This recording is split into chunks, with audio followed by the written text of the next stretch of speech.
Hi, my name is Natalie, and this is my audience. And today I'll be talking about why screen time can be harmful for our children. Imagine you are grocery shopping. You overhear a child screaming down the aisle. He's absolutely furious that his parents aren't giving him the candy that he's wanting. Instead of talking him through his tantrum, his parents give him a tablet. He immediately zones out and calms down. However, he's glued to it and doesn't respond to any more questions or comments.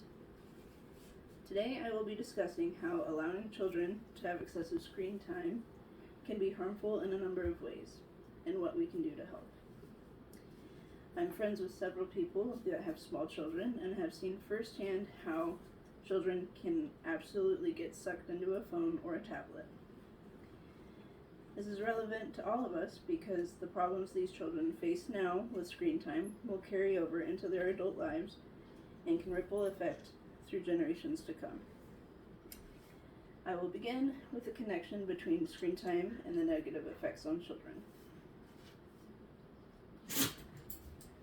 The American Academy of Children and Adolescent Psychiatry states that children aged 8 to 18 spend an average of 7.5 hours a day watching or using screens. The three main drawbacks I'd like to share with you today are the increased risk of obesity, as well as effects on socialization and emotional regulation.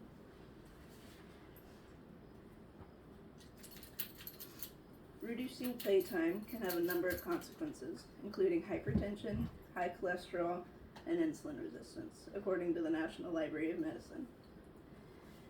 While there are a few body-driven video games, such as Wii Fit or Just Dance, most games benefit from remaining sedentary.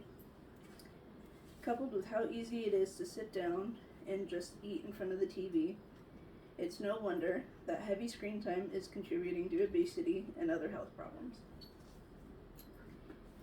Excessive screen time can also affect socialization. It reduces the amount of face-to-face interaction with peers and their ability to read facial cues, body language, and nonverbal communication. With the prevalence of social media, you could argue that we're more connected than ever. However, relying on them could be detrimental. How often have we read a text where you couldn't tell the tone behind the message? Emojis and GIFs can only help so much.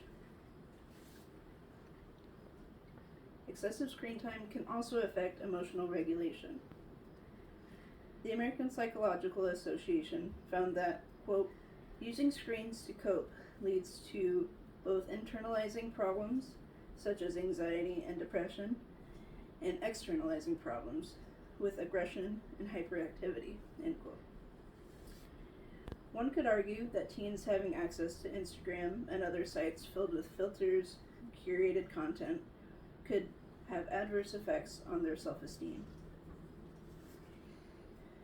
It's clear that engaging in too much screen time can be harmful, but there are plenty of ways to reduce it. The Mayo Clinic has several tips for limiting digital media time. They suggest having tech-free zones, like at the dinner table and in the bedroom, and having screen time limits and device curfews, where you put up the phone for the night, for example. Offering lots of options for device-free play can help. Consider the creativity and critical thinking you use when you build a Lego set, or the awe that you felt when visiting an aquarium for the first time. There are many free programs offered by libraries, zoos, and parks that get children engaged in learning without devices. I'm not trying to say that all screen time is bad. We use them to connect, to discover, learn new things, and create music, art, and all sorts of media.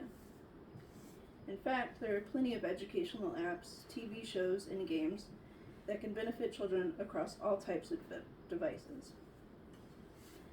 However, cutting down on the abundance of screen time will help children's physical and mental well-being. They can connect to each other face-to-face instead of through a screen.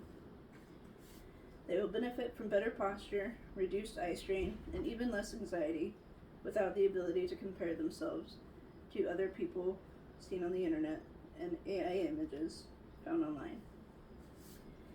Let's think back to that little boy throwing a fit in the shopping cart. How do you think that would have been different if he had not been given a tablet to distract him? We cannot be entirely certain. However, I think it would be worth finding out. Thank you for your time today, and I hope you can implement these tips into your own life.